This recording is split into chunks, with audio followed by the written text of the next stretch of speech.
film was immediately purchased right after the assassination by Life magazine, and then it was hidden from public view for many years till the Garrison Clay Shaw trial in New Orleans, when some bootleg copies were obtained by researchers. All that was available up until that time were tiny, grainy, black and white frames which were published by the Warren Commission. It was not until the mid-70s that Robert Groden helped the public to see for the first time the film in full color and in motion on the Geraldo show on national TV.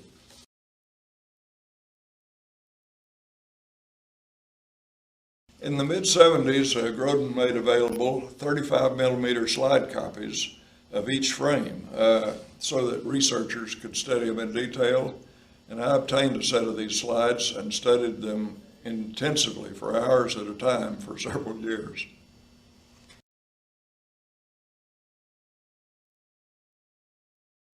Well, there were several things, but the most obvious was what researchers call the blob.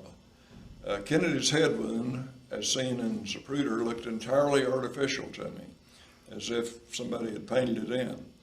It changed shape and size from frame to frame, and it moved around on the right temple.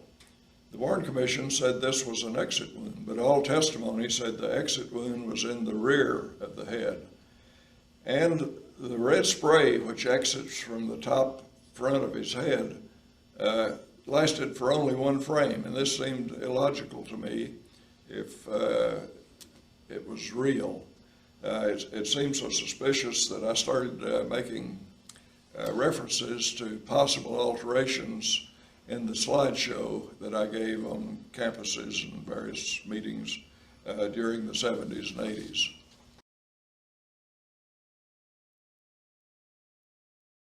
Well, during the years as I studied the film and had these slides to go in great detail and look at various aspects projected on the screen, I noticed many things. For instance, many spectators had said that the limousine came to a full stop, but Zapruder did not show that. And I wondered why Zapruder had a gap in his shooting, not filming the limo till it was well down Elm Street. Zapruder also showed a row of spectators on the north curb of Elm who remained perfectly still during the entire film, never moving to clap, wave, or have any normal reaction to the motorcade.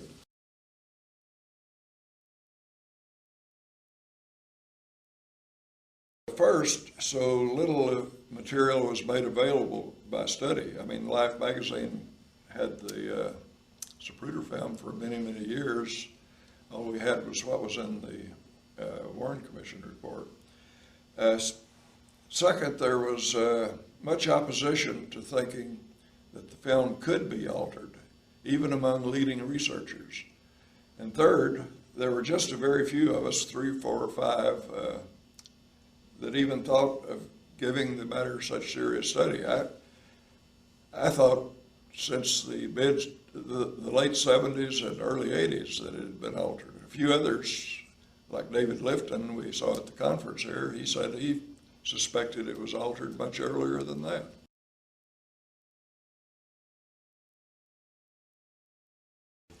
Well, 3 things. First, the widespread use of computers. Computers shaves hours, days, and dollars off of studying images in astonishing detail that couldn't be done before. You can make giant enlargements of things, and it doesn't cost you anything. Second, the release of the complete film in a videotape called Images of an Assassination. They released it on videotape and DVD, which makes it possible to study individual frames in immense detail. And the third thing is the internet. It allows researchers worldwide to share their research and discoveries instantly.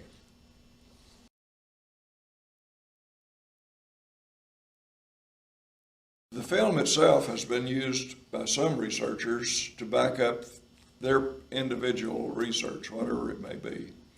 They say it is a time clock of the assassination, proving that 3 shots could not be fired accurately in 6 seconds. They say that it shows the president falling back and to his left, indicating a shot from the front.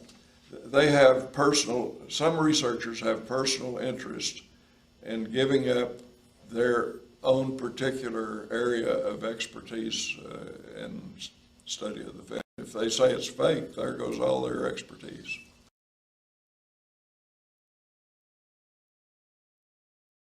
Two things, mainly, I guess. The amount of time required and the lack of technical expertise available in 1963.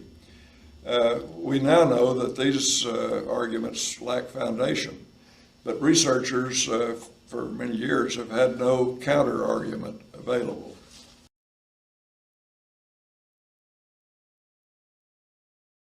Well, it's only a 25-minute drive from my house to Dealey Plaza, and I've been able to go there as often as I want to take photos, make observations, measure distances, and there's really no substitute for standing on the pedestal, taking photos from there, and just getting a feel of it.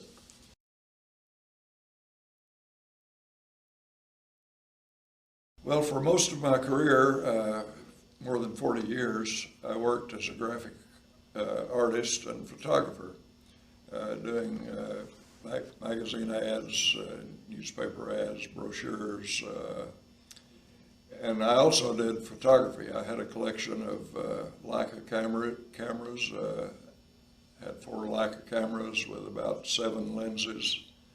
And so I did a whole lot of photo work for the ad agency that I worked for. This led me to specialize my JFK studies in the photographic area because I had developed a good eye for what looks right in a photograph and what doesn't look right. And as a result of my JFK slide lectures in the 1970s, I was one of 3 photographic consultants used by the House Committee. My interest in photos led me to collect as many images of the assassination as possible.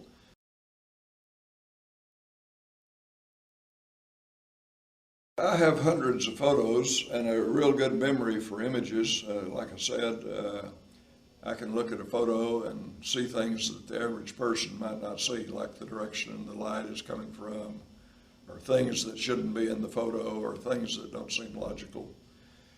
And it is vital in the images in the Kennedy case to compare each image of the photo record with other images to test the veracity of each or all of them.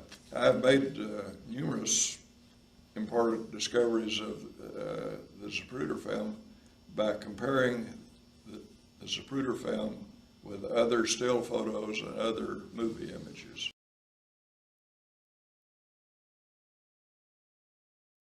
Using the Bronson slide, for instance, I found that it shows Sitzman standing between Zapruder and the motorcade, so he could not possibly have been filming the limo at that moment.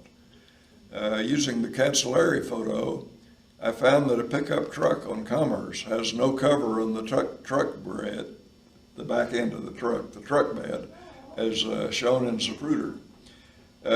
Using many photos of Beverly Oliver, I saw that she was dressed with a headscarf and a long tan raincoat, not at all like Zapruder shows her in a low-cut blue dress with blonde hair. And an Altgens picture shows different persons in the Houston crosswalk than seen in Zapruder.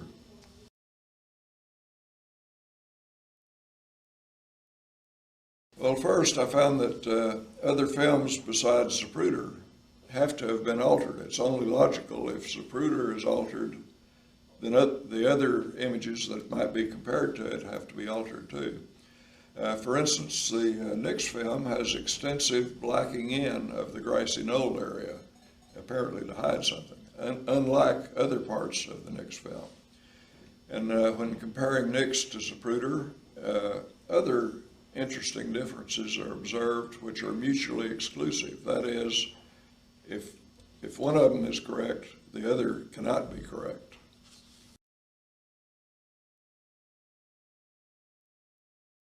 First, the short yellow curb stripes seen in the Zapruder film were lengthened after the assassination to make photo research more difficult, or for some other reason I can't comprehend.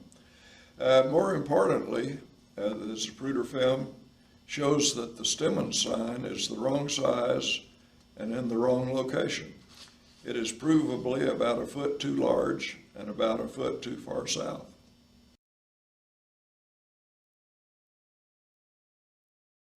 Zapruder shows Mary Moorman standing on the grass 2 feet south of the curb as she snapped her famous Polaroid photo of JFK.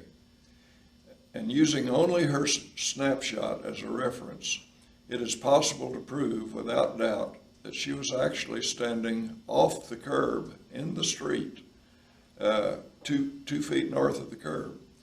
If she was standing in the street and the Zapruder film shows her on the grass, no other proof of alteration is needed. Well, it's been 40 years. I'm not too optimistic because tight controls are still exercised over the media release of information like this. And after 40 years, unfortunately, there have been several new generations. People consider it ancient history. They say you can't bring him back. Why even bother with it? It's kind of like, it's old news, kind of like the Lincoln assassination was to me when I was a child. You know, people just aren't that interested anymore, so I hope the truth comes out eventually, but I don't know when or if.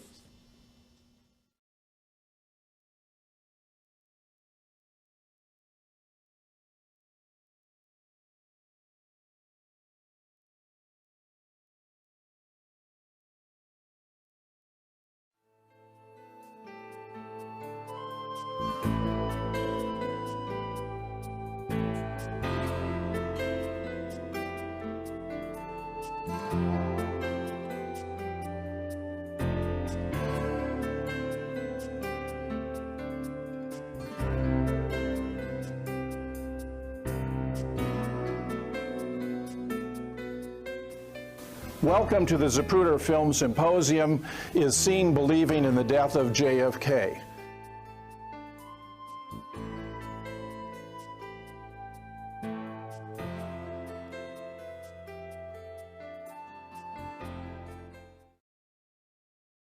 It's a mistake to study the Zapruder film as an isolated artifact of history. Taken by itself, the film is believed by most laymen and some researchers to be far too complicated to have been altered or fabricated. For many years, researchers relied on it as a time clock of the assassination. Some researchers still insist it is an accurate depiction of what happened, but is it?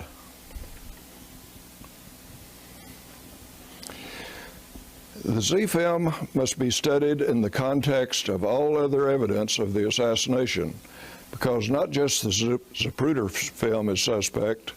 Many images and much evidence can be shown to be altered by the conspirators.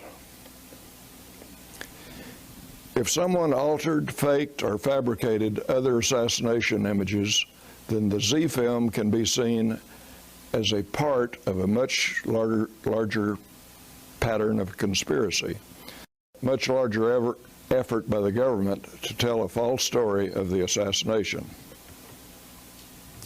Other photos and images can be used to verify the authenticity of not only the Zapruder film, but also all films and photos, as well as other evidence in the assassination.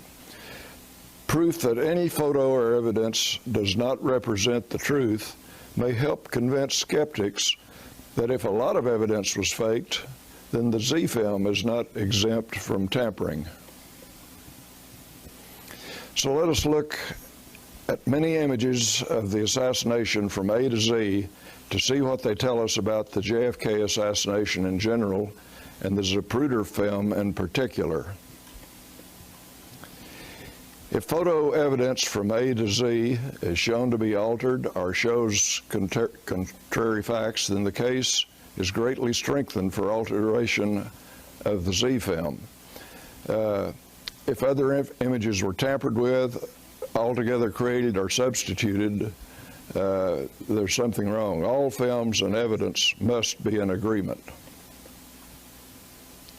So let's look for answers about the fabrication of Zapruder film by not studying it in isolation, but in context with all other evidence, which will show us much more than any isolated study of the film alone.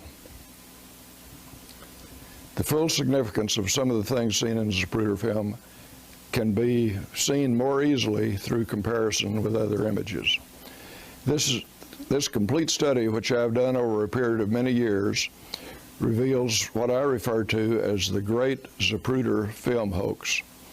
What follows is a very abbreviated summary of some of my study of all images and evidence in the assassination.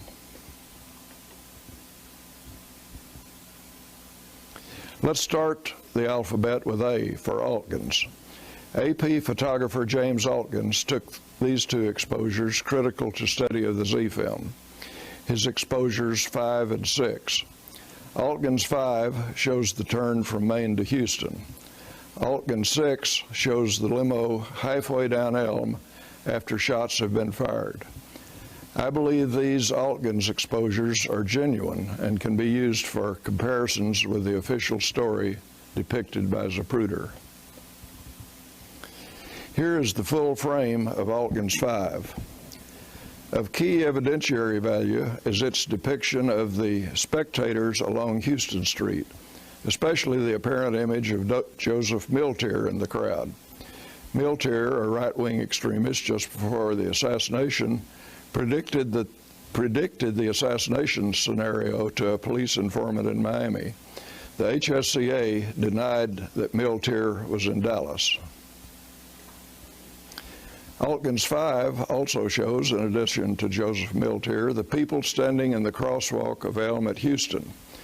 This is important because the Zapruder film also shows these persons at the same moment. If Miltier is standing along Houston Street, as the Altgens photo seems to show, the government version cannot be true. A comparison of the crosswalk people in Altgens with the same people in Zapruder at the same moment in time shows that the people are entirely different. If we assume that the Altgens photo shows the people who were in the crosswalk as the limo arrived, then the people shown in Zapruder cannot reflect reality. Not a single person can be seen who is the same. A close look at Zapruder shows, for instance, a woman in a white coat and a white hat, not seen in Altgens. A very big, tall man in a suit and white shirt, not seen in Altgens.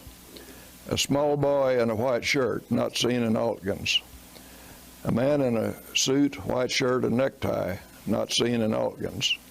4 men in white shirts, not seen in Altgens. In addition, Altgens shows a large number of black persons. Zapruder shows none. Altgens' image of a man in the doorway of the book depository was the first photo to raise questions about the veracity of the official story.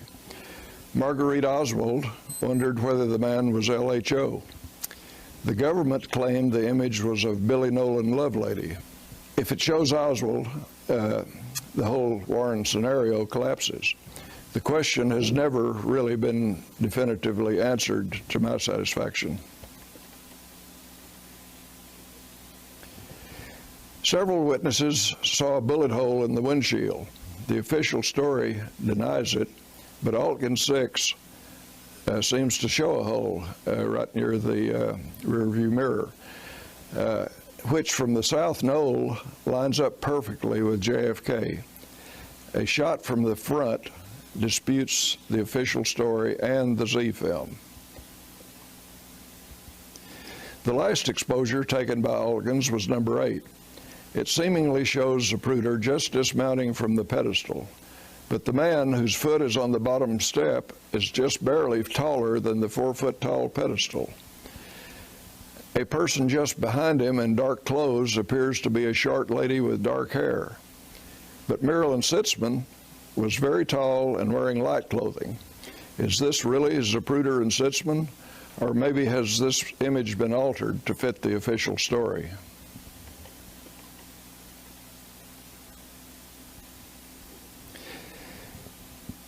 Gordon Arnold, a soldier who said he was filming the motorcade from atop the grassy knoll in front of the picket fence, is not seen in any photos except the Mormon Polaroid in the analysis I've done, which is seen above. Questions. 1, what happened to Gordon Arnold's film?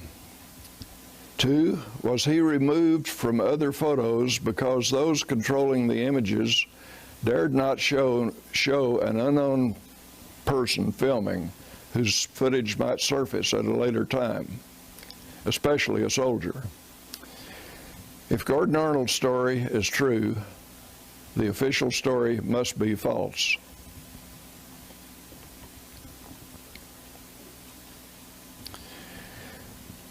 Let's go to B. Zapruder frames show several spectators along Elm, including a woman standing south of Charles Brim. She appears to be filming with a movie camera. Zapruder shows the woman to have blonde hair with a black band across the top, wearing a short-sleeved black dress and with a white belt. Comparing these Z frames with numerous other photos of the same woman by Wilma Bond and others, we see that the woman was really wearing a long tan raincoat and a headscarf. For many years, she was called the Babushka Lady until she was identified as an entertainer named Beverly Oliver, who was acquainted with Jack Ruby. Beverly says her undeveloped film was confiscated by the FBI. Her image is obviously altered in Zapruder, according to what we see in other photos. And the government has suppressed her important movie of the motorcade, which was taken from her by an FBI agent. Does this one image from the Z film prove alteration? The so-called backyard photos were a crude attempt to frame Oswald. I will not show all the dozens of proof of fabrication, which I've already shown in my video fake. I will just list a few, such as we have the same Oswald face on another body. The chin is square, not pointed. The fingers are chopped off. The shadows are wrong. The left arm is too short. The rifle is the wrong length. The body is out of balance. The newspapers are the wrong size. The rifle swivels are in the wrong place, and many, many more. These backyard photos are definite fabrications. So why would the Zapruder film be exempt from alteration? In 1982, Gary Mack and I discovered an image in the Mormon photo which seems to show a gunman in a police uniform. This figure has become known as Badge Man. There also seem to be 2 other persons in the shadows, Gordon Arnold, as previously mentioned, and a man standing near Badge Man's left shoulder who seems to be wearing a hard hat. The image of Badge Man became very clear to me when I bracketed copy exposures to obtain optimal tonal range. The above negatives are not enhanced in any way. In my opinion, there's no disputing that the image shows a man in a police uniform. When viewed close up, the features are clearly seen. The hair, eyes, eyebrows, nose, cheek, ear, uniform with a shoulder patch and badge, left arm in a rifle firing position. The government had the Mormon photo in its possession, but it was not published in the Warren Report. Perhaps they noticed the presence of badgeman, which they could not afford for the public to see a gunman on the knoll. If they would withhold evidence like the Mormon photo, they would not hesitate to alter the Zapruder film and other evidence.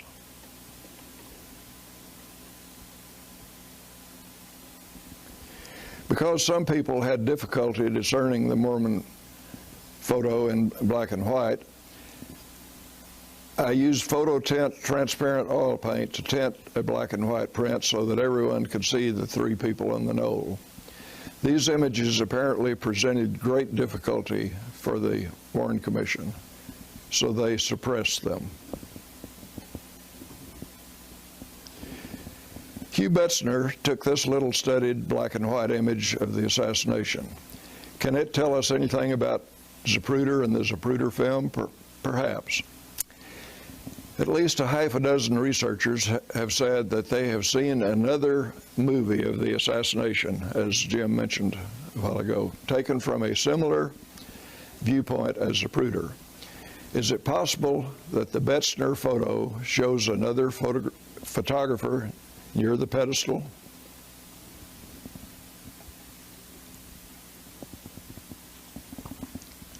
Close examination of Betzner shows what could be another movie photographer. He appears to be the same size as Zapruder and seems to be holding a camera to his face. If this is another photographer, his position is only about 10 feet away from Zapruder's pedestal. He could be the source of the other film seen by several researchers.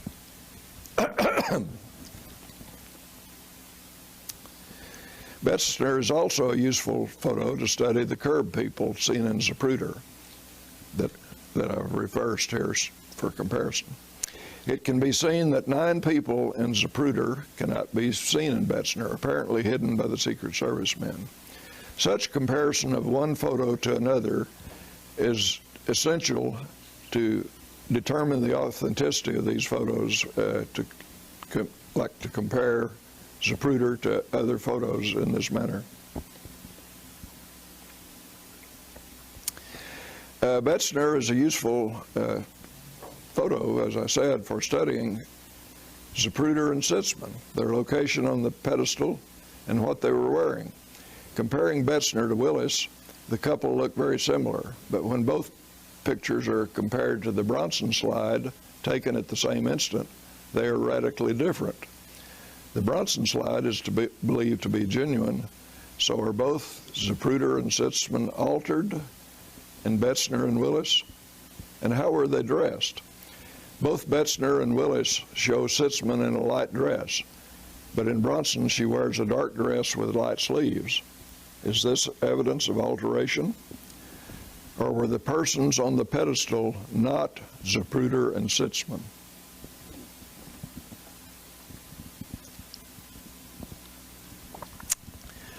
Betzner gave a deposition in which he said that the JFK limo stopped, which agrees with statements by many other witnesses. If the limo stopped, the Z film is faked because it depicts continuous motion. Or was anybody on the pedestal? Just a few seconds after the Betzner and Willis photos, a frame from the Dave Wigman film shows nobody on the pedestal, despite the images of Betzner and Willis. You notice the Wigman image, the pedestal seems perfectly exposed, and yet if Marilyn Sitzman is up there in a light-colored dress, you would think that she would be exposed as well as the pedestal is.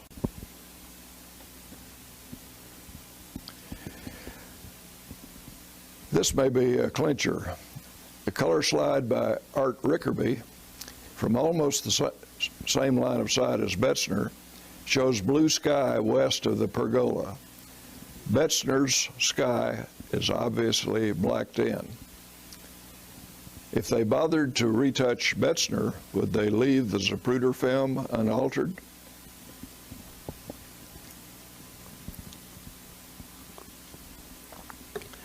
will just touch once on Wilma Bond's important slides.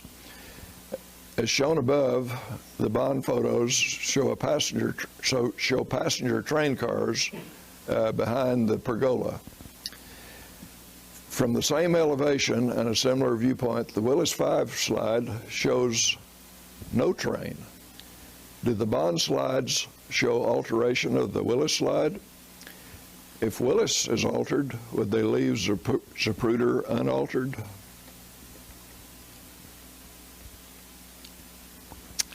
Dick Bothan's photo gives us one of the best views of the mysterious umbrella man and his companion that I like to call the Cuban.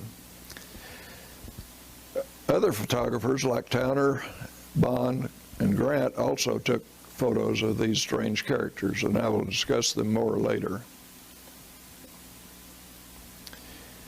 Zapruder shows Charles Brim and his son Joe making some very rapid movements. Brim claps his hands 4 times in 1 second. Joe appears from behind his father in just 4 frames. Are these movements possible? If they're not possible, the Zapruder film is faked. Dallas surveyors Chester Brenneman and James West were hired by Life magazine to survey and draw plats of the plaza, with locations correlated to Zapruder frames. Life furnished them with 11 by 14 enlargements of numerous Z frames. Their survey, using the photos as reference, was to locate where various gunshots occurred. According to Brenneman, 4 of the frames furnished to them showed blobs, quoting him, emerging from the rear of JFK's head. But he says those frames were not among the ones published by the Warren Commission. Brenneman reported that JFK and Connolly were hit by separate shots, according to the frames that they were furnished by Life magazine. If Brenneman and West were furnished with frame enlargements which are not in the extant film, then the Zapruder film is altered.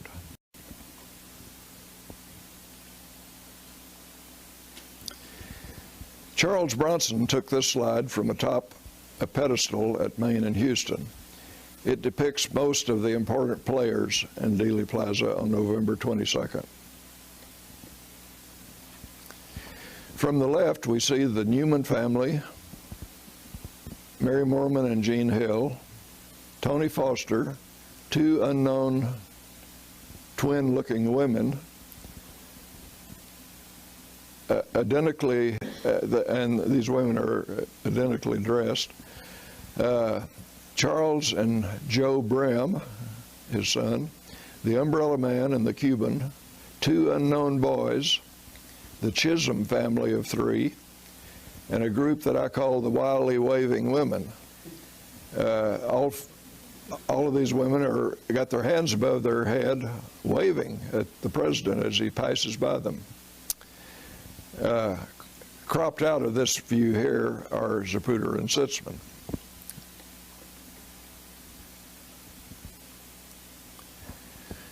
So what about Zapruder and Sitzman? The Bronson slide seems not to show them, since that area is very dark, even though the pedestal is in full sunlight. Fortunately, when I had in my possession the Bronson original, I made black and white negatives as well as color copies, and I used bracketed exposures. And I found that the bracketed exposures brought out tremendous detail in the dark area where the pedestal is, and found that the people on the pedestal are quite clear.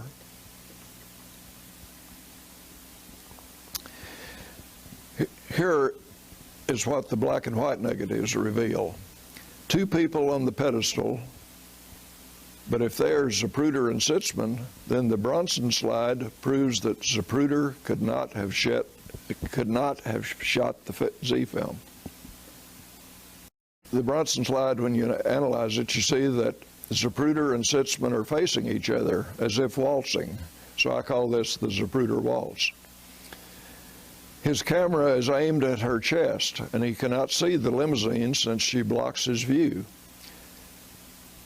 If he could not see the limousine, then how could he have filmed the Zapruder film? Does this prove that the film attributed to Zapruder was not shot by him?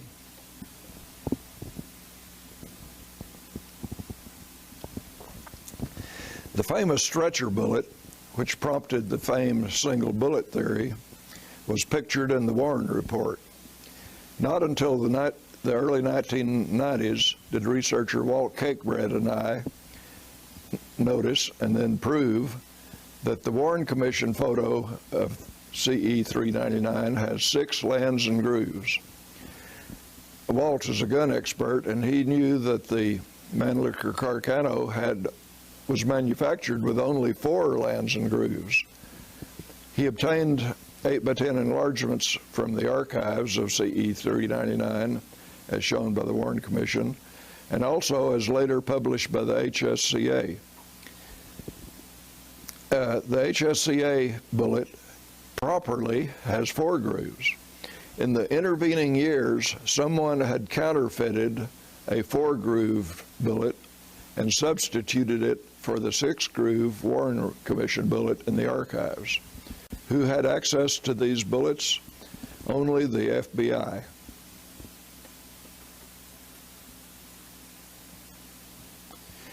This is an interesting thing that's been commented on the internet. Chief Jesse Curry published this photo in his assassination file. Numerous researchers believe that it shows George Herbert Walker Bush of the CIA standing in front of the Texas School Book Depository. Bush, of course, later became president. Others who became president because of what they knew about the JFK assassination were Johnson, Nixon, and Ford.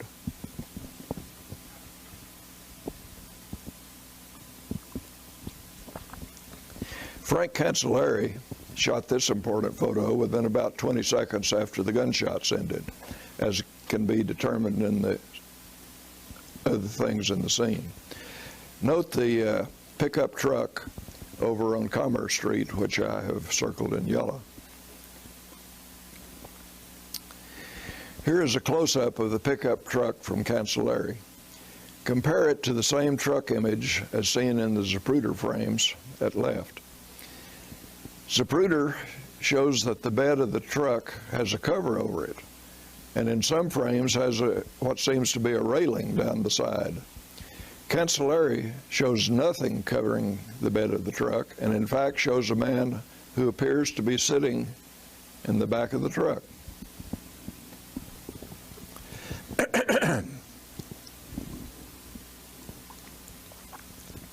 World War II was just over in the late 40s. The CIA came up with a program to send false defectors as spies to the Soviet Union. In Fort Worth, Texas, CIA agent David Atlee Phillips lived in the same West Side neighborhood as Marguerite Ekdahl, a widowed divorcee with 3 small children to support. Possibly through common Fort Worth acquaintances, he may have met Marguerite and appealed to her patriotism and need for some easy money to simply lend the identity of her youngest son, Lee, to this secret government defector program. Thus may have been born the myth of Lee Harvey Oswald. This was the secret the Warren Commission had to hide at all costs.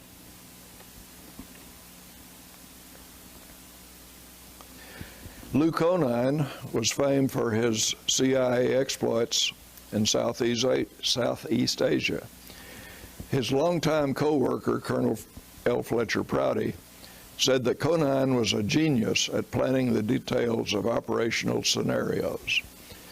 Prouty claimed that the JFK assassination had all the complex marks of being an operation planned by Conine, or some pronounce it Conine. Records exist that Conine was in Fort Worth on November 21st. Prouty claimed that Conine was in Dealey Plaza the next day to see his plan fulfilled.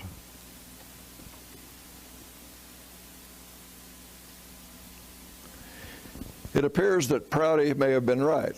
The Altgens photo above, as the limousine turned the corner of Main and Houston, seems to show a man who is the spitting image of Conine. And he may not have been the only operative there to see the plan carried out.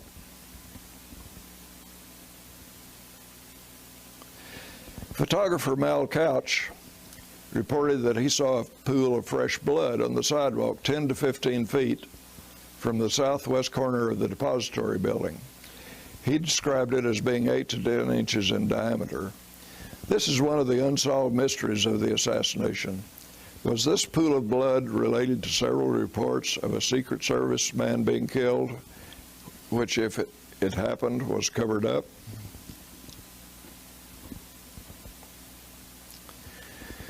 Would the government destroy important evidence? Yes.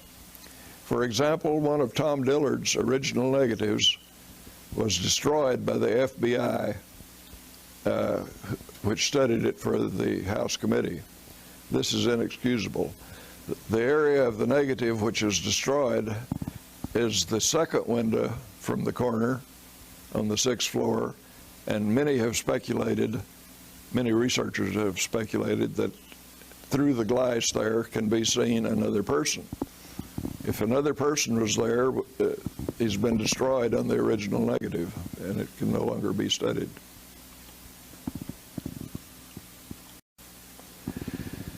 Elsie Dorman's movie, From a Window in the Depository, shows several significant things, including the frame above, which shows Jim and Tina Towner, Tina's blonde girlfriend, a stool near the curb, and a man in a railroad cap and overalls. All of these people should be seen in the Zapruder film. Careful analysis of many images, including Tina Towner's movie, show that Tina and Jim were standing far off the curb, both filming as the limo first appears in Z-frame 133, and therefore should be seen in the Zapruder film. Dorman's film shows that the only person close to the Towner group of 3 was a railroad man. Between the Towners and the railroad man is a folding stool. Zapruder at this moment shows a much larger crowd on the corner, and I cannot find in that crowd Jim Towner, Tina Towner, the blonde, the railroad man, or the stool. However, in earlier frames, just before the Zapruder's gap in filming, we do see Jim Towner and the railroad man, just 9 frames before the Zapruder frame.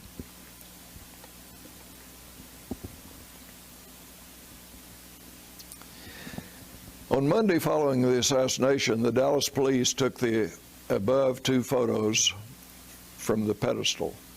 Many years later, researchers discovered that these photos are crucial to proving that the Zapruder film is fake. Of interest in the top photo are the Stemmons signboard at the center and the lamppost at the right. The bottom photo clearly shows the size and location of the odd yellow curb stripes on the elm curb. Since 2 of the curb stripes are also clearly seen in Zapruder, this is very important, especially since the actual stripes were later lengthened in an attempt to make photo replication difficult.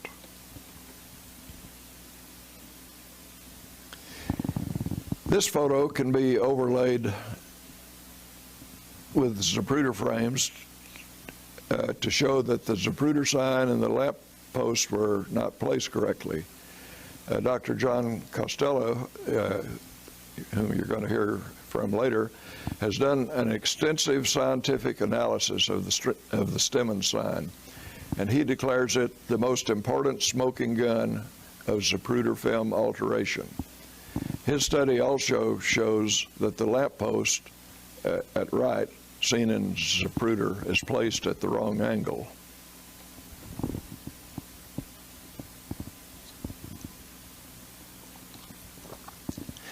Fort Worth Press, a few days before the JFK visit, published a front-page photo showing Allen Dulles at the LBJ ranch. I believe this visit to the Vice President by the fired CIA chief was to finalize plans for the Dallas coup, which would make Johnson president and gain revenge for Dulles. Excuse me. John Peck, the oldest son of Marguerite, testified about his stepfather Ekdahl that Ekdahl was over 6 feet tall. This photo of Ekdahl shows that Marguerite was only about 5 or 6 inches shorter, perhaps about 5'7". The historic short Marguerite was only about 5 foot 2 inches tall.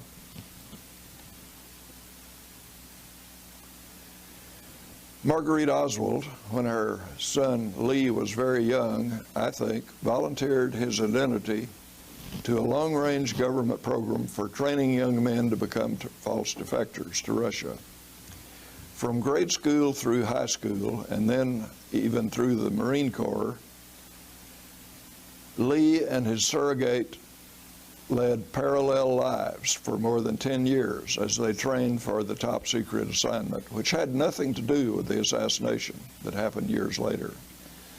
The two photos you see here show that despite a superficial resemblance, the two men even have different shaped heads.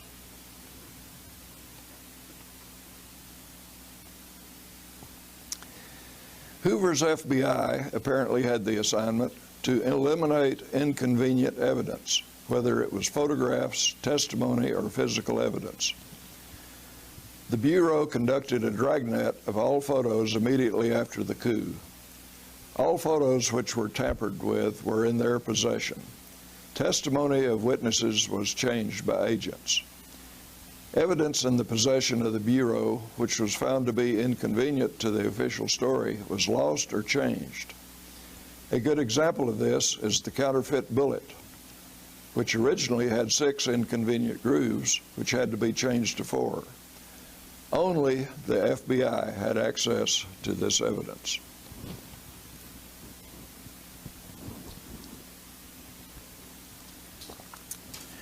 The research of John Armstrong has uncovered much FBI malfeasance. First, he discovered that the Bureau obtained school records of young Lee Oswald in Fort Worth and destroyed these records when they conflicted with the school records of Harvey Oswald in New Orleans at the same time. He also discovered that the Bureau forged income taxes for young Oswald in New Orleans. He had noted in well-known evidence that the 2 W-2 forms allegedly found in Oswald's possession, you see them here at the top, had employer ID numbers very close together, even though John knew that the 2 companies were started many years apart. So he checked up on his theory, and he found that the ID numbers were actually false. Those were not the actual ID numbers of the 2 companies. He then located in government files other LHO tax forms and found that they were fraudulent also. All had been typed on the same IBM typewriter, according to IBM scientists that John consulted.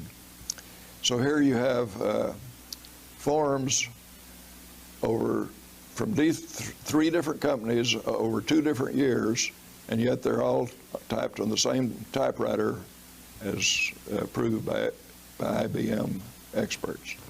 Only the FBI had possession of these records.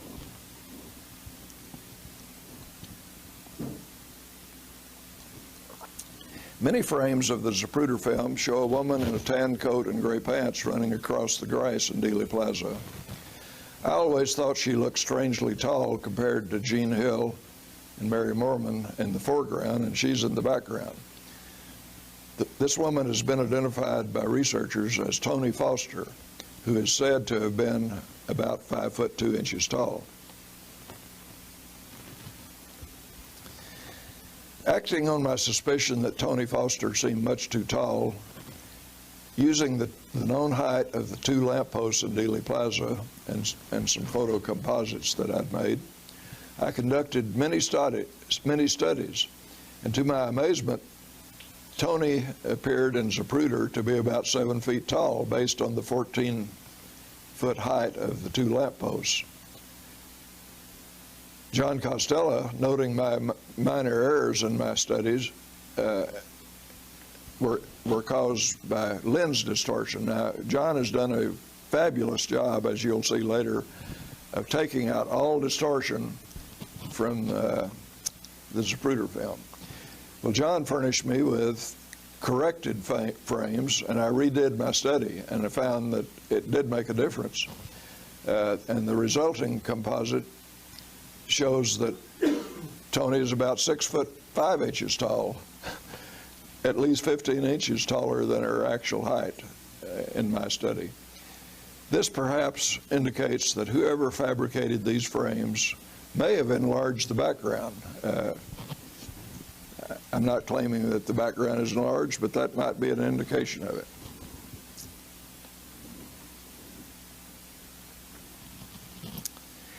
In several Zapruder frames, most very blurry except a few like this, a family of 3 persons is seen. They are Jack Franzen, his wife and son Jeff. Study of them in Zapruder and other images produces contradictory and puzzling results. Comparison of Zapruder frames 360 and 367, for instance, shows that in just 7 frames, or less than half a second, Mrs. Franzen has grown half a head taller, while Jack and Jeff remain the same height. There is no explanation to me to cause this, except maybe alteration. Standing just west of Mrs. Franzen is a lone man that some researchers have dubbed the gin and tonic man, because he seems to be holding a gin and tonic glass in his right hand.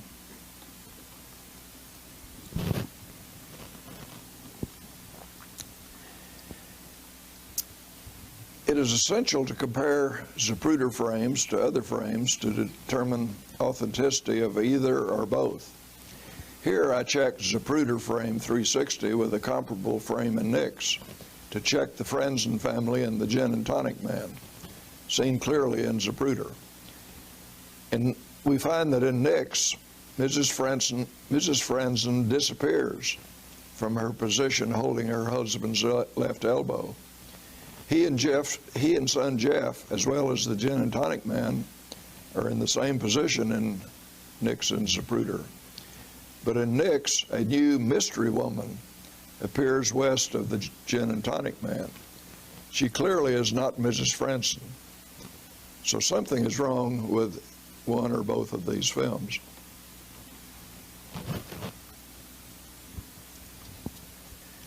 Carrying research further regarding the mystery lady seen in the Nix frame, I assembled a group of 15 Nix frames and found that in Nix, the mystery woman is present, but the gin man is not. When carefully studied in sequence, it is seen that the gin man suddenly appears from nowhere, morphing out of the image of the mystery woman. This cannot be photographically correct unless the Nix film has been altered.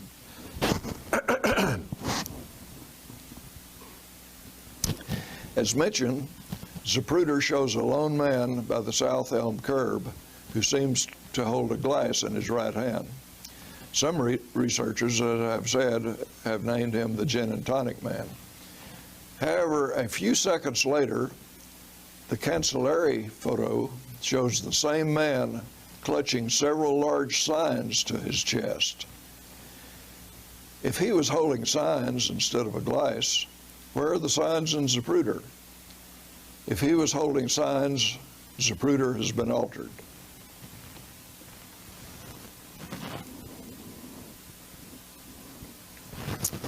Two mystery men have long intrigued researchers.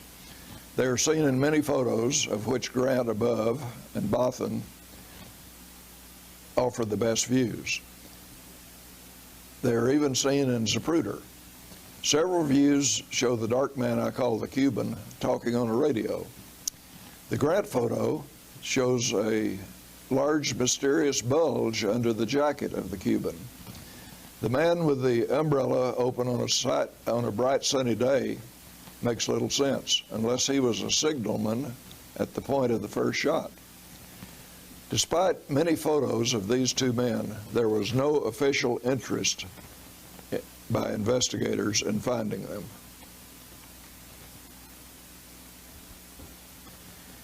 The Zapruder film shows Secret Service driver Greer making a turn of his head to look over his shoulder in 5 frames, about a quarter of a second. This is believed to be physically impossible. If it's impossible, the Z film is faked. These same frames also show Secret Service agent Kellerman on the limo's radio telephone. But there's no record of Kellerman's radio transmissions from the limo.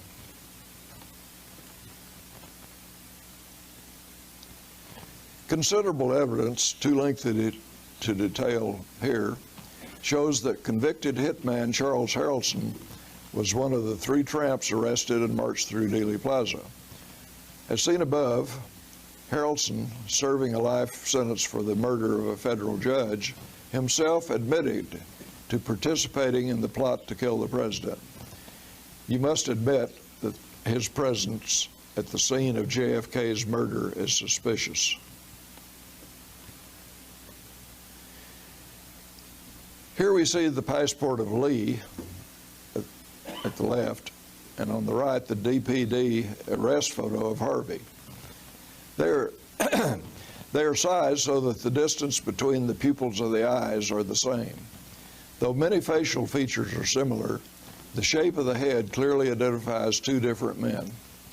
Lee had a head which is almost oval in shape and slightly larger than Harvey's. Harvey's head is more triangular shape. Lee's head is longer than Harvey's, and Lee and Harvey are obviously, to me, 2 different people.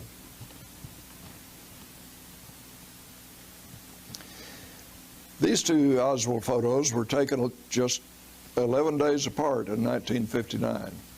They seem to be 2 different persons, and both were taken just prior to his defection. In my opinion, the later photo is a faked composite.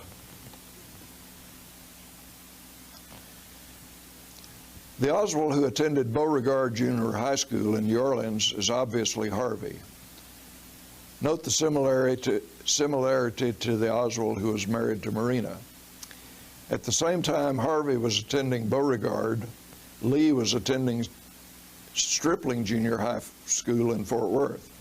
Lee's stripling records were confiscated by the FBI and have disappeared.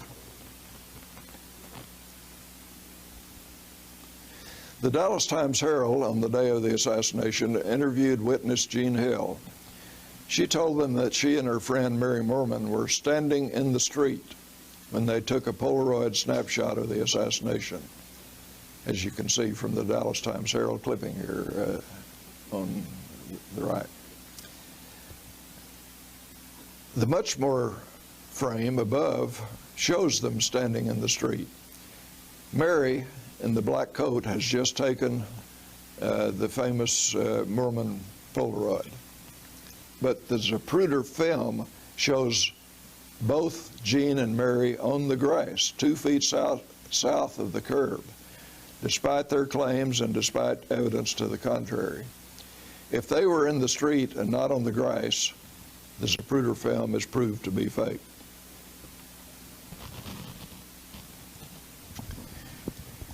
In the 1990s, a fellow named Chauncey Holt came forward claiming to be one of the 3 Dealey Plaza tramps, and he claimed also to be a former CIA agent. My extensive photo analysis, though too lengthy to discuss here, proves my belief that his claims were disinformation. However, another former CIA agent, E. Howard Hunt, does fit the description of the old man tramp. His facial features, when overlaid precisely, are an exact match. Hunt was also deeply involved in many facets of the assassination plot. Any CIA agent photographed in Dealey Plaza had to be covered up at all costs. But yet no arrest records were kept and no investigators were interested in the tramps. So I say Holt, no; Hunt, yes.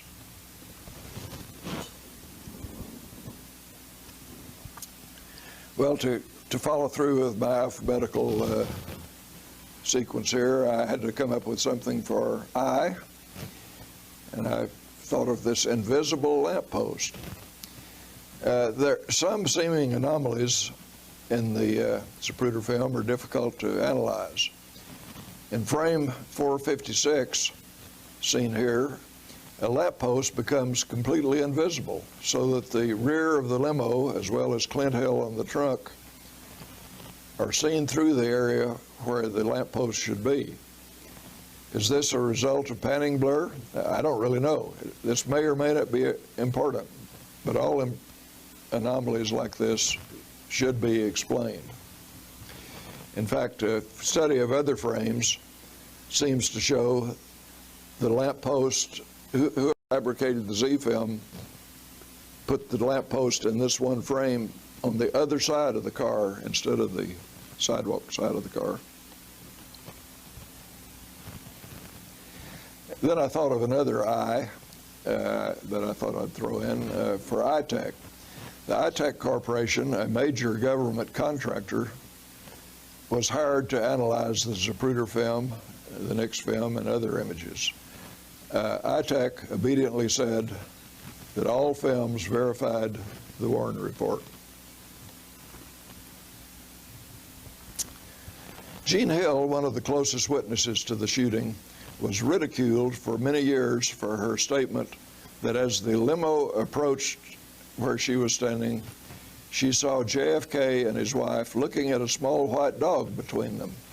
Of course, we know there was no dog in the limo, but researchers have discovered at least 2 photos above that you see on the screen, which show Jackie holding a small toy lamb chop hand puppet, which someone gave to her at Love Field. Evidently, Jean saw Jackie holding up the puppet as the limousine drew near her, and Jean mistook it for a small white dog. Jean did not imagine this. It happened, and it should be seen in the Z film if it happened, but it is not.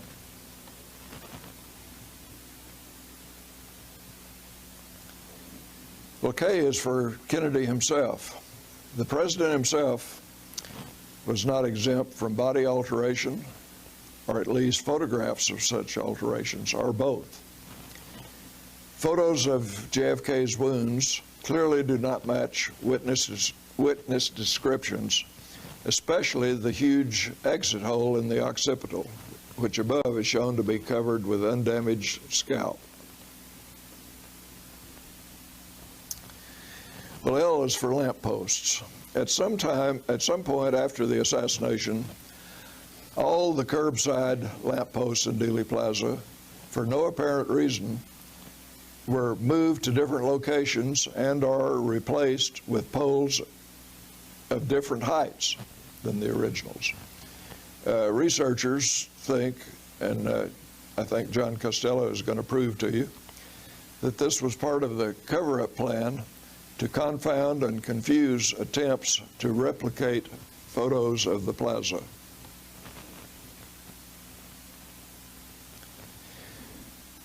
Colonel L. Fletcher Prouty, who worked daily at the Pentagon with Ed Lansdale of the CIA, noted that Lansdale was photographed in Dealey Plaza in one of the tramp pictures. Several other Lansdale friends, when shown the photo without any comment, also recognized Lansdale. Prouty said that Lansdale and Lou Conine most likely planned details of the Dallas operation. Well, I'm back to Lee and Harvey again, this time for Lee.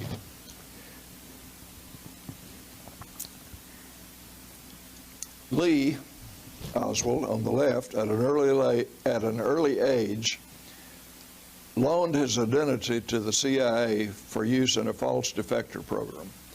Harvey, on the right, learned to be Oswald, and he and Lee led parallel lives for more than 10 years while they were mere children and teenagers.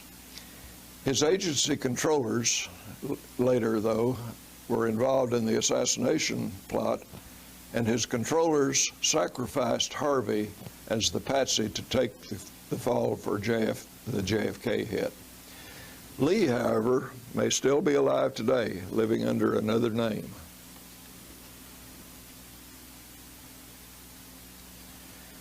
Most of the official photos of LHO and the Marines are of Lee, not of Harvey.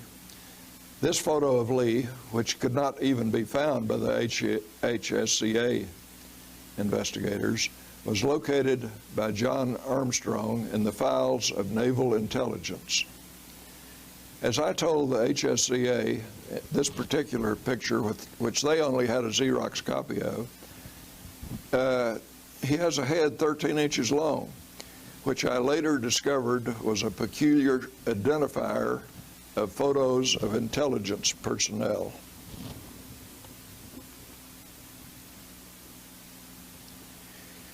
It was in the Marine Corps that the personas of Lee and Harvey were merged, creating a confusion of multiple records. Researcher John Armstrong, by composing timelines of all Oswald records, has separated Lee and Harvey into distinct persons in different locations at the same time. Lee's mom in 1955 was a Fort Worth woman whose identity is not certain. Harvey's mother during the same period in 1955 was a New Orleans woman whose identity is not known. Harvey's mother during the 1960s assassination period was the historical Marguerite.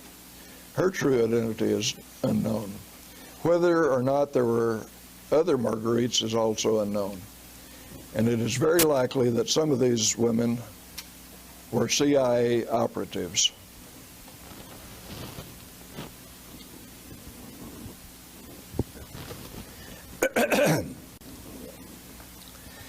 During the period Oswald was in Russia, he married Marina and had a child. Several strange snapshots of Marina, Lee, and the baby exist.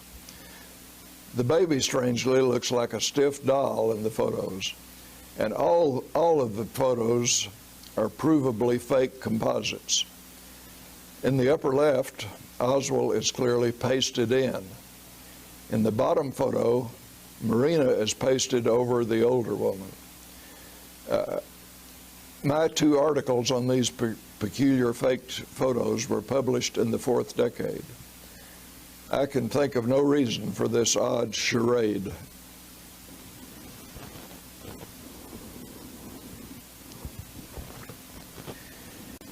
Since a large number of photos exist during the period both Oswalds were in the Marines, the only way to determine whether Lee or Harvey is depicted by the comparative timelines which show LHO locations where and when.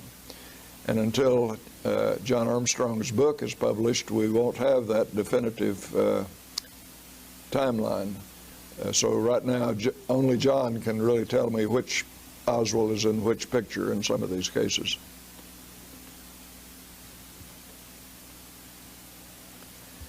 Seen here is the famous Polaroid photo of the assassination taken by Mary Moorman and her friend Jean Hill. It is believed to be one of the few photos from Dealey Plaza that is untampered with. The lines of sight in this photo can determine within inches where Mary was located when she snapped the shutter. What difference does it make where Mary was standing? Well, because the Zapruder film shows a precise spot 2 feet south of the curb where she stands as she shot the photo. That's why. If her photo can tell us exactly where she stood, it either proves or disproves the authenticity of the Zapruder film. If she is not standing on the grass 2 feet south of the curb, this is the only proof needed that the film is faked. One day I was in Dealey Plaza with a copy of the Mormon photo, looking for anything which might reveal exactly where Mary stood. I knew that Zapruder showed her standing 2 feet south of the curb. So I went there and I zeroed in on the pedestal, and looking at my photo, I noticed that the edges of the pedestal and the edges of the window in the background formed a perfect juncture as seen here.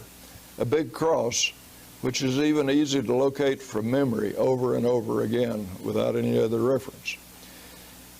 So I tried to locate the cross. I stooped lower and lower and lower, till finally I had to get on my knees, with my eyes about 40 inches off the ground, much too low for a standing adult. I think I, at that point, had found proof that the Zapruder film was faked.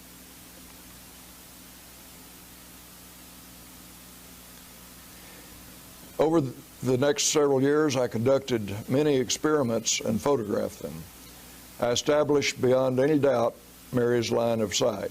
By taking photos along this line of sight, I was able to replicate the correct line of sight with my camera, and it turned out that the spot that I could do that was 2 feet near the curb, 54 inches above the pavement. I spray painted a yellow circle on the spot. Taking into account the asphalt buildup since 1963, I calculated that the height was just right for Mary's lens. Later, Dr. Fetzer and Dr. Manick, you see Jim here at the right, did a careful scientific replication of my experiment using a surveyor's transit. At that time, they agreed that Mary could only take the photo by stepping off the curb.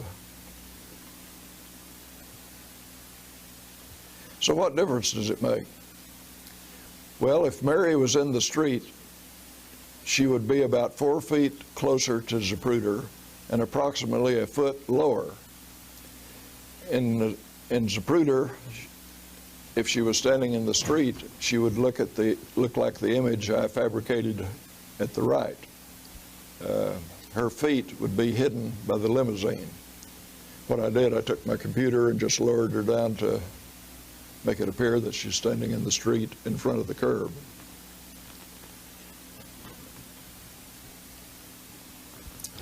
Here are Jim and David finding the exact line of sight with the surveyor's transit.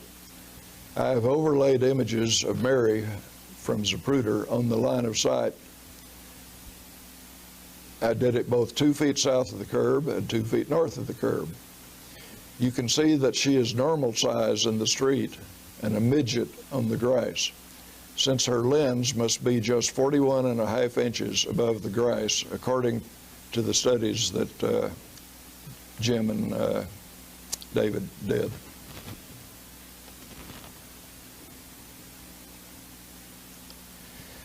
Because a film from the knoll would have hidden the shoes of Mary and Jean behind the limo if they were standing in the street, the fabricators of the film had to guess at their shoe colors. What they didn't know was that earlier that morning, using the same camera, Jean and Mary had taken photographs of each other, and we see their shoes in both the photos. When the animators moved the two women onto the grass, they gave both women white shoes. Earlier snapshots that you see here showed them to be both wearing black shoes, another proof of fakery.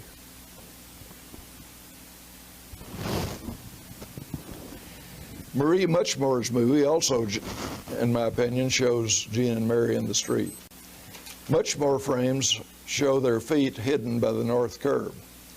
I've overlaid here a Muchmore frame on a bond slide from near the same location. Compare Jean in red standing on the grass moments later with Jean standing off the curb in Muchmore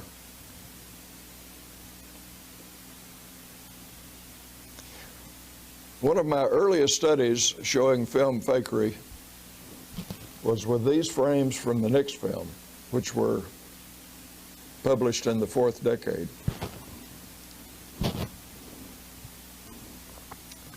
It is very obvious that frames showing the knoll area have been blacked in the first sequence of Nix, not in the second. The retouching was so sloppy that the edges of the blacked in area are clearly visible, as shown by the yellow pointers. Note also the windows seen above the car top in the bottom frame, which has been covered up in the top frame. If the Nix film was retouched, why would they leave the Zapruder film to be left unretouched?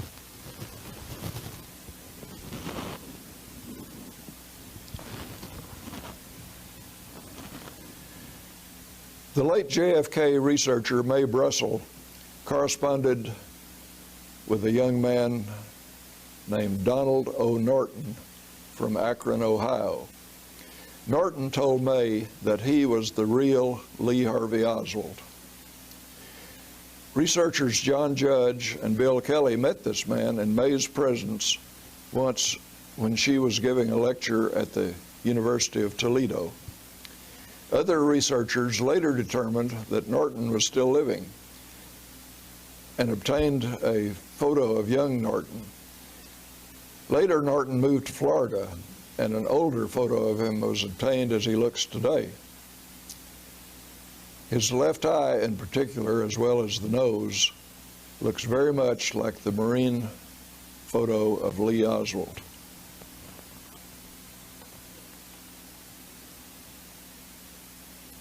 Handwriting exemplars of Donald O. Norton and Lee Harvey Oswald were compared and found to be very similar, as shown here, especially the W-A-L-D and the N-A-L-D in their names. Is Norton really Oswald? I don't know. But it's a very curious story, especially given the fact that a CIA agent named Donald P. Norton was discovered during the Garrison investigation.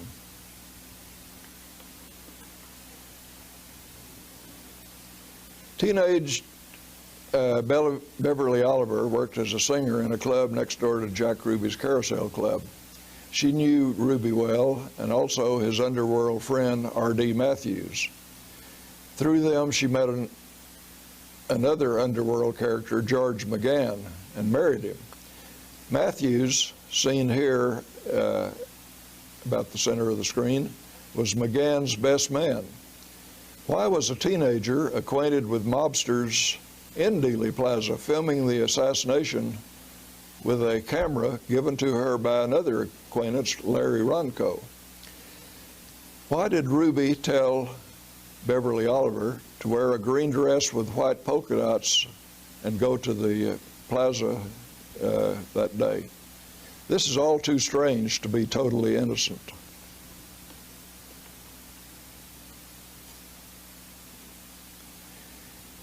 Beverly appears in numerous photos. All except Zapruder show her in a tan raincoat with a headscarf over her head. But Zapruder shows her with a low-cut blue or black dress with a white belt and no raincoat. Zapruder shows her with blonde hair with a black band across the top, not a headscarf. Both cannot be correct. Zapruder has her dressed wrong. Well, Q is for questionable evidence. So far, I've shown you some of the questionable evidence. There are many fake photos, ID photos, backyard photos, bullet photos, Russian photos, Marine photos. There are questionable movies, including Nix and Zapruder. There are questionable people, including several Marguerites, 2 Oswalds, the Paynes, and many others. There are questionable documents, many fabricated by Hoover's FBI. There is questionable testimony and changed testimony. There are questionable investigators, including the FBI, the Dallas Police, and congressional committees. There are questionable investigations. from the Warren Commission to the House Committee. And there are all sorts of questionable conclusions, such as the single bullet theory. If we have all of these questionable things, why is it that many people say we cannot question the authenticity of the Zapruder film?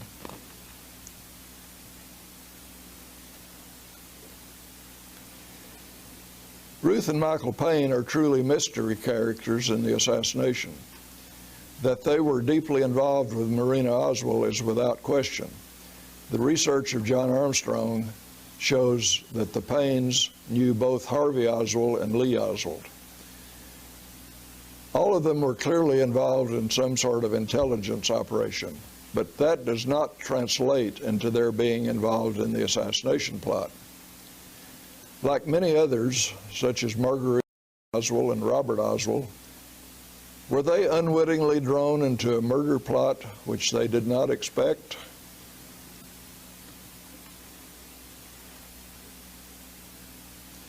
My opinion is that David Atlee Phillips, acting at the behest of fired CIA Director Allen Dulles, planned the assassination scenario and was intimately involved with all phases of implementation. It is my opinion that his participation began in the late 40s with the recruitment of young Lee Oswald to participate in the agency's false defector program. He continued up until his death to direct post-assassination cover-up. Phillips' agency specialty was propaganda.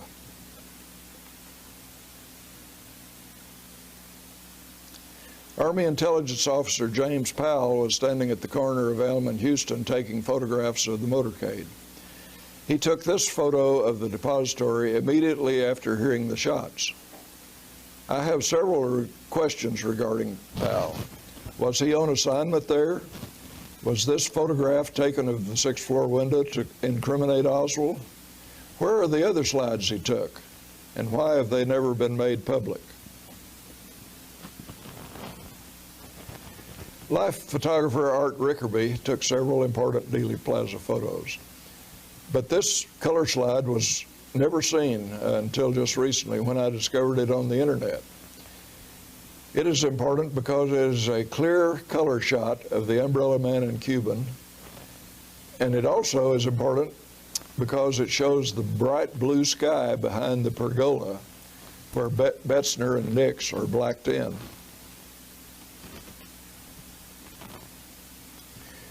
Rickerby also took he took two photos of the Umbrella Man and the Cuban.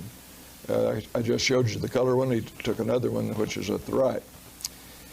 The color photo seems to show the Cuban with a radio device held to his ear. Despite these and other photos of this interesting pair, investigators ignored them completely.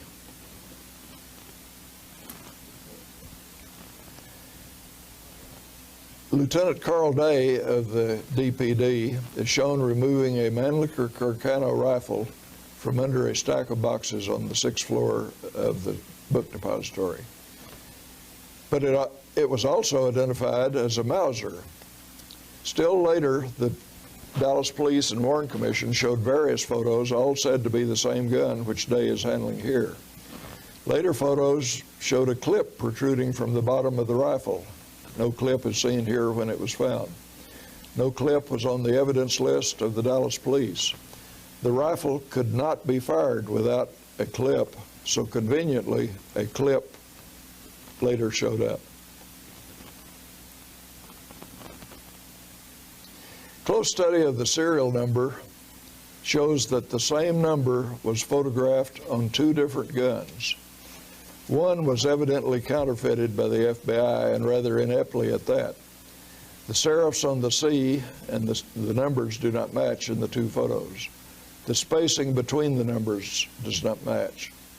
The location related to a fixed point on the gun does not match. Why were there two Mannlicher Carcanos with the exact same serial number?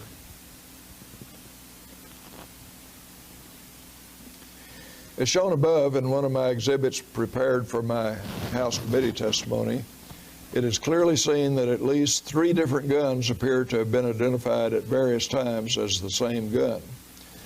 The top rifle D was photographed by the Dallas police. It seems to have a much shorter stock. Middle rifle A was photographed by researcher Fred Newcomb in the National Archives. Bottom rifle W is CE 139 as photographed by the FBI for the Warren Commission.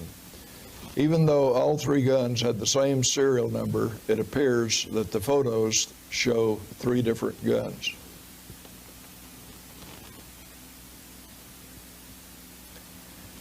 The backyard photographs were used by the Warren Commission to connect Oswald to the Mannlicher Carcano rifle found in the school book depository. But the fabricators of the backyard fake photos used a different rifle from the one found at the scene of the crime. This is easy to see because the backyard rifle had bottom-mounted sling rings, and CE 139, seen at the bottom, has side-mounted sling rings. So they're clearly not the same gun. So even if Oswald owned the gun in the backyard photographs, it is not the same gun said to have been used to shoot the president. Therefore, the backyard photographs are exculpatory evidence, not incriminating. If they faked photographs of Oswald and his gun and then substituted guns, would they fail to alter the Zapruder film?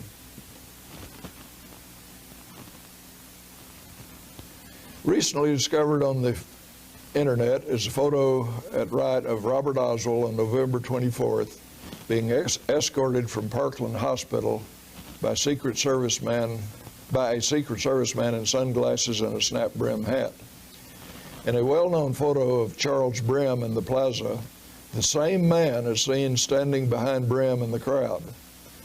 Only the man's hat is a different style in the 2 photos. Even the sunglasses appear to be the same. Officially, there were no Secret Service men on the ground in Dealey Plaza. So who is this unknown Secret Service mystery man?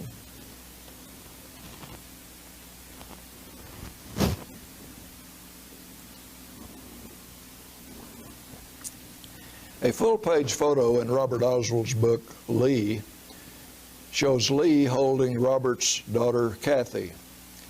The photo is very clearly and obviously retouched with the shadows and the grays painted in. In a bizarre twist, when the same photo was shown in an A&E documentary, Robert was added to the photo at the right. The A&E photo is obviously faked because the sunlight is from 2 different directions. There can be no innocent explanation for faking these photos.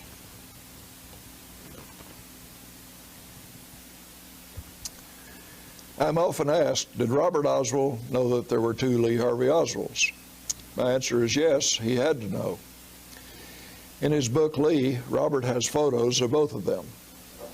At left is the Thanksgiving photo, including John Pick and Harvey. At right is Lee when he and Robert went hunting. Lee and Harvey are obviously different people in these 2 different photos, both from Robert Oswald's book. Allegedly found by the Dallas police among the possessions of Oswald was this snapshot, which apparently shows Roscoe White, who before his death confessed to being part of the JFK assassination plot. The photo is in the same format as the Imperial reflex camera photos. The other Marines in the photo are unidentified, as is the location of the picture. Roscoe White, who made a deathbed confession about being involved in the JFK assassination plot, is shown at the top with some fellow Marines in swimsuits. When Roscoe in that photo is compared with the photo taken by Oswald, it is seen that the 2 men pictured appear to be the same, as you see at the bottom. Not only that, the chin of Roscoe in both photos appears very similar to the chin of Oswald in the backyard photos, as you see also at the bottom.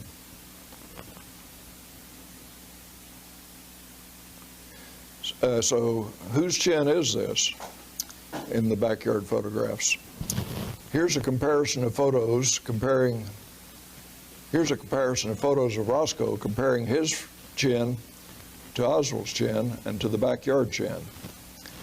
I believe that Roscoe posed for the backyard photographs and substituted Oswald's face above the chin line. Roscoe was said to be an expert in trick photography. I believe that Roscoe White was placed within the Dallas Police Department by the CIA.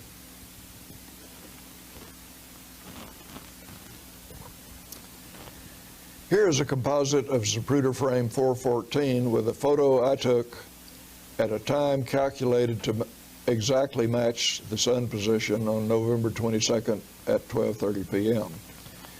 The angle of the shadow of the same lamppost shows that the shadow in Zapruder is 20 degrees farther west, as it would have been about 30 minutes earlier. This suggests to me that the fake Zapruder film was based on a reference film taken earlier from the pedestal, before the crowd gathered. An earlier film could have been used as a guide film for the animators, for the background scenes. Zapruder's companion on the pedestal, Marilyn Sitzman, is depicted in many photos wearing a tan dress.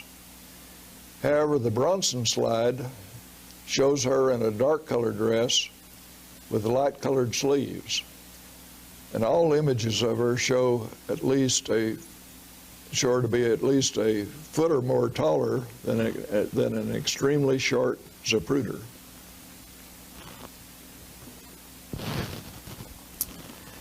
This photo, taken from the pedestal by the Dallas police, is the smoking gun when it comes to proof that the Z film is fake.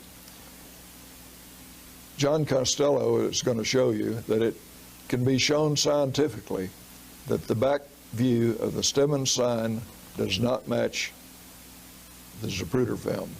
This is absolute proof of fakery. Here's one of my studies comparing the Zapruder sign to other photos. In the background is a composite panorama of the Dallas Police Department photo overlaid over a present-day color panorama, all done by John Costello. Overlaid over that is an FBI photo taken from the pedestal, showing a clear mismatch between the FBI photo and the DPD photo. This mismatch is similar to the Zapruder mismatch that I early discovered, and John is going to show you in greater detail. This is from Murder in Dealey Plaza. Here is one of my early studies of the Stemmons sign overlaid over the DPD photo. I sized Z frame 34 to exact scale of the lamppost and the Houston intersection. Then at the exact same scale, I overlaid frame Z 194 so that the concrete wall in the background matched. I found that the sign was both too large and not in the correct location. Dr. Costello has refined and improved on my analysis with great precision. He is an expert in physics and optics, and he considers the sign the ultimate proof of alteration.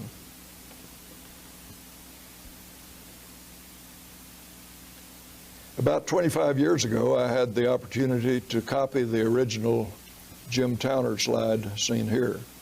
One of the things I very quickly noticed was that the Cuban is talking on a radio device. On the original, as well as a computer enhancement at bottom, an antenna protrudes behind his head. In 1963, walkie-talkie devices were not commonplace except to the military. Several other images also seem to show the radio device.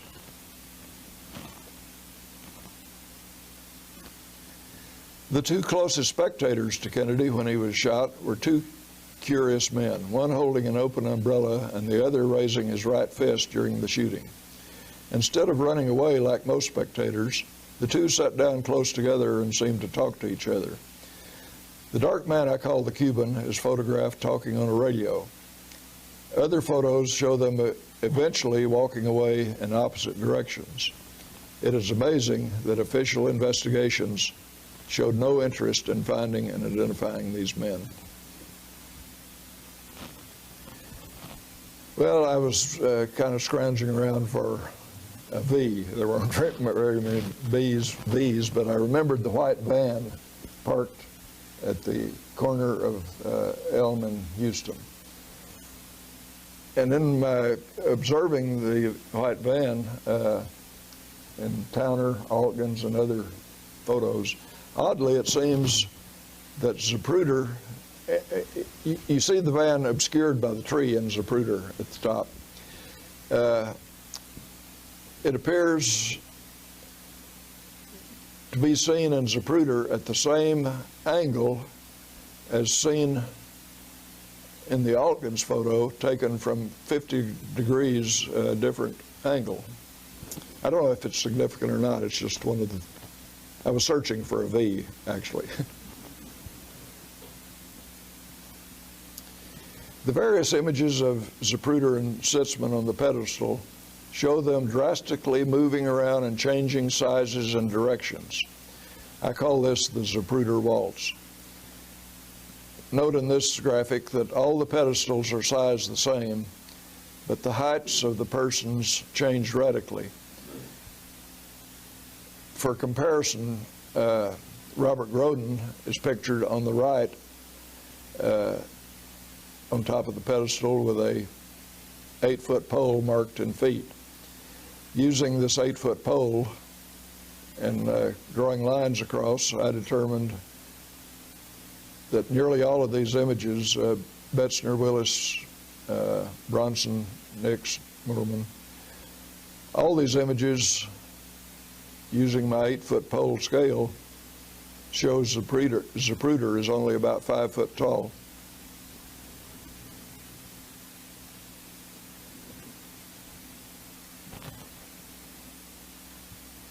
NBC photographer Dave Wigman jumped from the press convertible as soon as he heard the first shot and started running down Elm Street, his camera rolling. The jerky film has very few clear frames, but one clear frame shows the Zapruder pedestal with nobody on it. Though a person does seem to be crouching behind the pedestal. A few frames later, he captures another clear frame at right, which clearly shows that the limo has not yet reached the underpass. Since the Z film shows the limo at this same point about to enter the underpass, Zapruder and Sitzman must be on the pedestal. But as far as I can tell, the pedestal is empty. Now, if Sitzman was wearing light clothes about the same tone as the pedestal, she should appear, even if it's real blurry, Sitzman should appear on the pedestal in Wigman.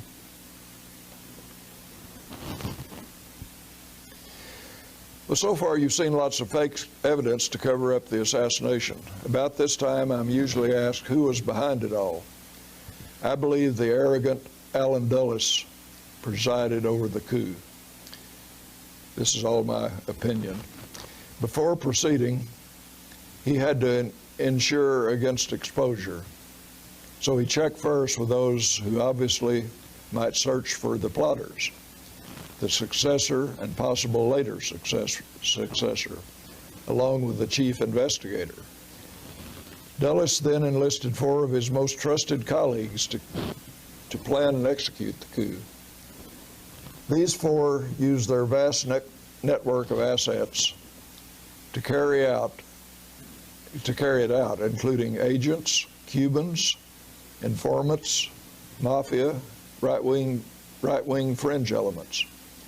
One of these assets was Lee Harvey Oswald, who ended up being framed for the crime. Also, the Joint Chiefs of Staff had to be compromised, as well as the Secret Service and Dallas Police.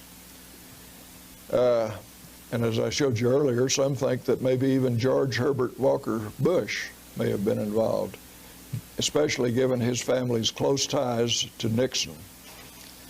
The above, in my opinion, is the chain of command of the coup structure.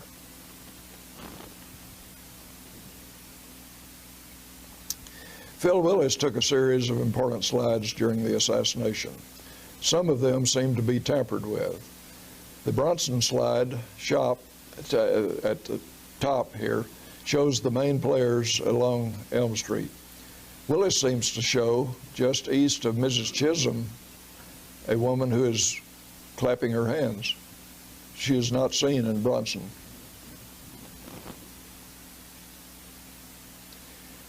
Dr. Mantic has proved with an electronic densitometer that many of the president's autopsy x-rays were altered by darkroom manipulation. Why did someone feel the need why would the Zapruder film be left unaltered?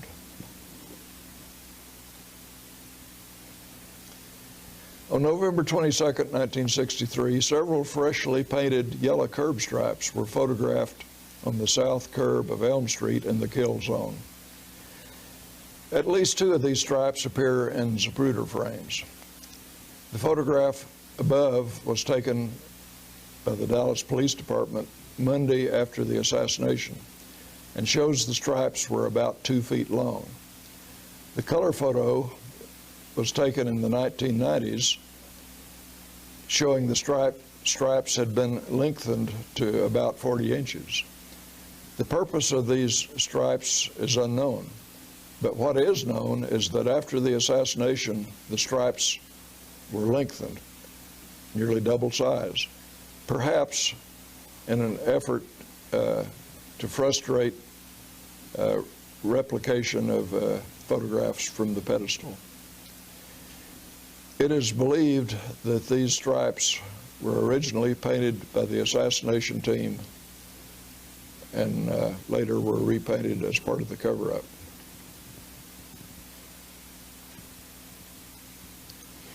Later on November 22nd, Beverly Oliver noticed that the shoes that she had worn that day had yellow paint all over the soles. She had stepped in some wet yellow paint. She tried to get the paint off, but could not. The shoes, which she still has to this day, are identical to those in this photograph of her. The paint color is identical to the yellow paint on the south curb of Elm.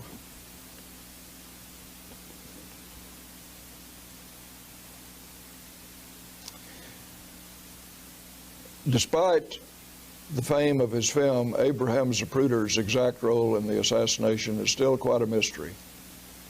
The Dallas dress manufacturer burst on the scene the afternoon of the assassination, being interviewed by Jay Watson of WFAA TV. He claimed to have shot an 8mm movie film of the assassination and wanted to get it developed. Thereafter, two stories began to emerge, the official version and the version uncovered by researchers. You know the official story. Kodak developed the film, Jameson made 3 copies, Dan Rather reviewed the movie, and Life magazine bought all rights to the film for $25,000, which Zapruder gave to charity. And then the film was locked away for many years. But researchers over the years have developed a fuller version of this mystery, at odds with the official story. Zapruder was a member of the Dallas White Russian community and had possible ties to intelligence, Lyndon Johnson, H.L. Hunt, Gordon McClendon, and Jack Ruby. A rather suspicious background for a man who just happened to shoot the most famous movie in history.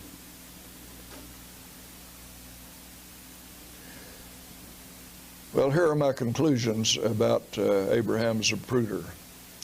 I believe that Zapruder could not have taken the extant film as I have demonstrated.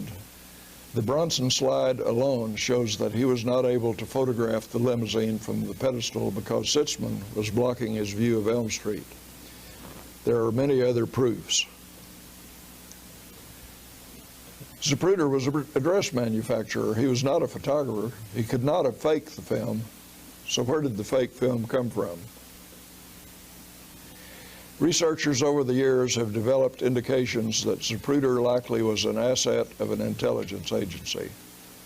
As a member of the white Russian community and acquaintance of George de Marnscheel, he had many ties to players in the assassination. As a member of the Jewish community, he was acquainted with Jack Ruby. Ruby's carousel janitor, who testified to the Warren Commission, was a former employee of Zapruder. De Marnsheel's wife, Jean Lagon, was employed by Zapruder as a dress designer.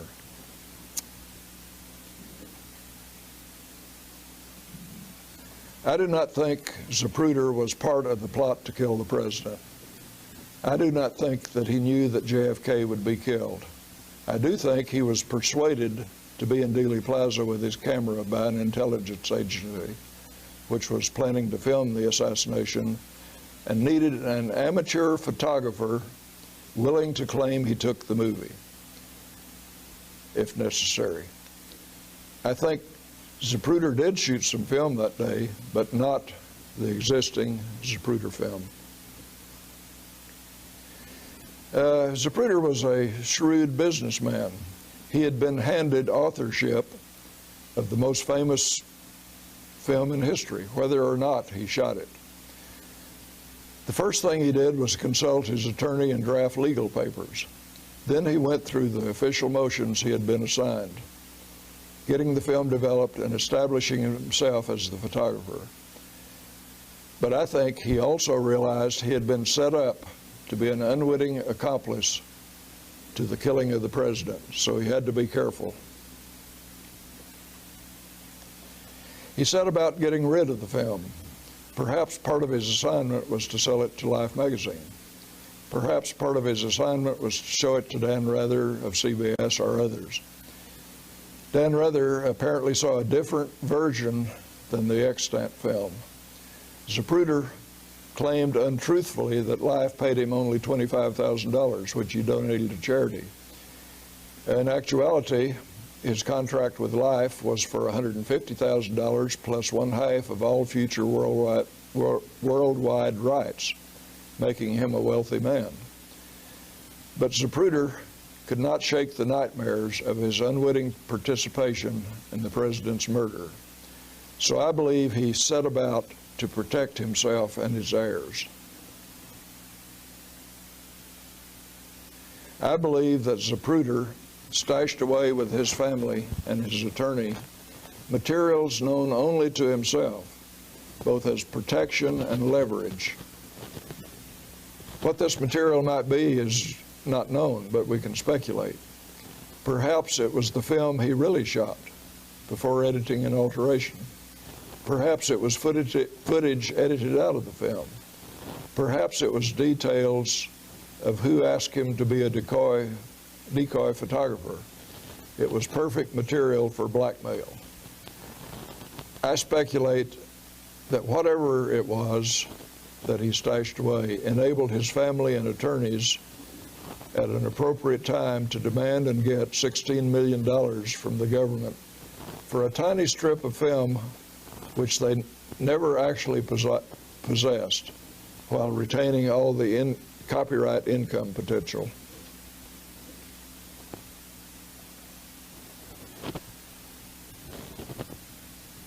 So I believe that there is no doubt that the so-called Zapruder film is a fake.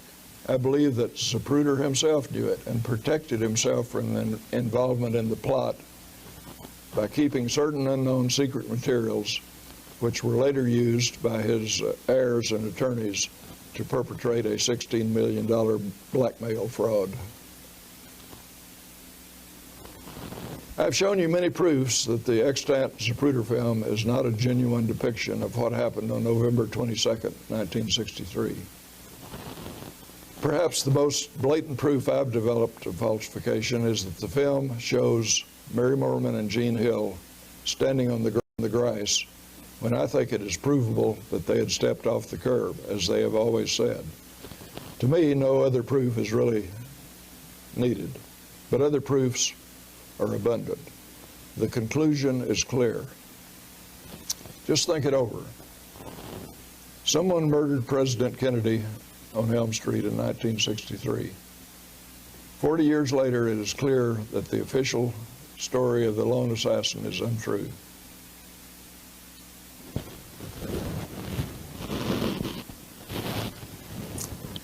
I've shown you much JFK evidence which was provably altered or counterfeited to support the official story. It is clear that an intelligence agency known as Oswald was framed for the crime of which he was only a fringe player. Think about it. If someone was brazen enough to execute the president on a public street, if someone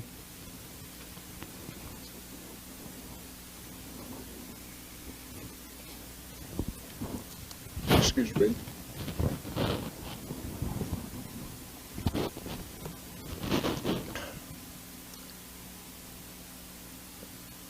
Pardon me. Let me start over on this.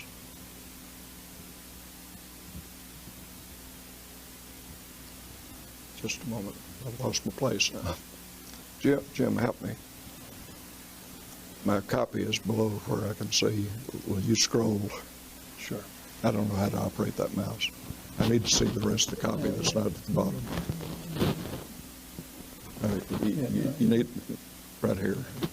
Yeah. Okay, that's enough. Sorry about breaking up.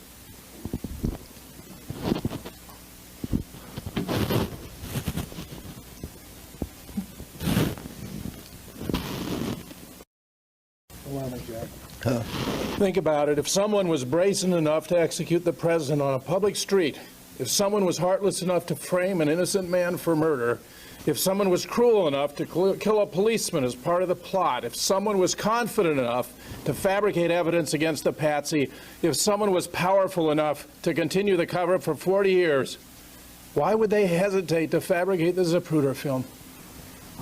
Jack White.